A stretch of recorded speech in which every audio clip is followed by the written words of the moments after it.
कोल्हापूर महानगरपालिकेच्या प्रस्तावित हद्दवाढी विरोधात ग्रामीण भागात तीव्र विरोध पाहायला मिळतोय।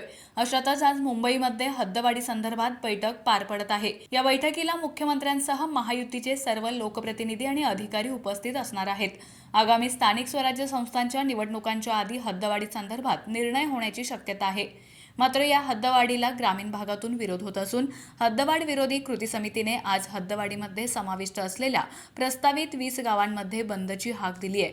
सकाळपासूनच या सर्व गावात व्यवहार कडकडीत बंद ठेवण्यात आले असून जबरदस्तीने हद्दवाढीचा निर्णय लादल्यास आगामी जिल्हा परिषद, महापालिका आणि नगरपालिका निवडणुकांवर बहिष्कार टाकण्याचा इशाराही देण्यात आलाय। शहराची परिस्थिती बघा, ग्रामीणची परिस्थिती बघा। आज ग्रामीण सुजलाम सुफलाम आहे आणि जर तुम्ही तिथं बसून जर काय करता असेल, आज जे शहरातले लोकप्रतिनिधी आहेत जे कोण हद्दवाढीला हद्दवाढ करा म्हणा लागल्यात त्यांनी काय आता दिवे लावलेत हे पण तुम्ही तपासा। आज संपूर्ण 20 गावची जनता आपल्या विरोधात जाणार आहे आणि हद्दवाढ झालीच तर आम्ही तीव्र लढा उभा करून मतदानावर बहिष्कार टाकू। ज्या लोकप्रतिनिधींची गावं या हद्दवाढीमध्ये जात नाहीत त्यांचा हा उठाव चालू आहे, पण ज्या लोकप्रतिनिधींची खरोखर या ठिकाणी महापालिकेची हद्दवाढ व्हावी असं गावं जातात त्यांनी सांगितले स्पष्टपणे।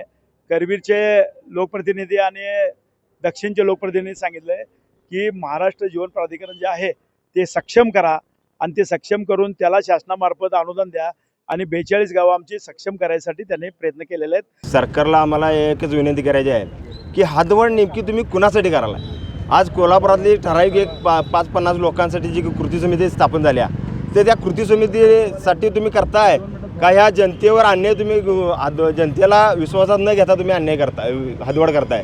आज एवढंच आम्हाला सांगायचं आहे की महापालिकेतली अवस्था आणि ग्रामीण भागातली आजची ही परिस्थिती तर ह्यात जमीन आसमानचा फरक आहे। खरं बघितलं तर आज ही गावं सुजलम सुफलम आहेत आणि आज कोल्हापूर शहरात जर बघितला तर आपल्या माध्यमातून आम्ही पाऊस आपला झाला 4-5 दिवसापूर्वी तर काय दैना तिथलं झालेली ते आम्ही तुमच्या माध्यमातून आम्ही सगळ्या जनतेनं बघितलेलं आहे। त्यामुळे आज जो काय हद्दवाढीचा जो घाट घातलेला आहे तर आम्हाला फक्त एवढंच म्हणायचं आहे की जर हद्दवाढ जर करायची असेल तर जे माजी पालकमंत्री आहेत मुश्रीफ साहेब त्यांचं कागलपाला या हद्दवाढीत घ्या अशी आमची एक मागणी आहे। आणि खरोखर जर हद्दवाढ जर करायची असेल तर विद्यमान पालकमंत्री आहेत त्यांचीसुद्धा गारगोटी या हद्दवाढीत घ्यावी आणि सगळ्याच पूर्ण या ठिकाणी हद्दवाढ करावी तर आम्ही ही सगळी गावं घ्यायला आम्ही तयार आहोत। अन्यथा आमचा याला कडकडीत म्हणजे विरोध आहे।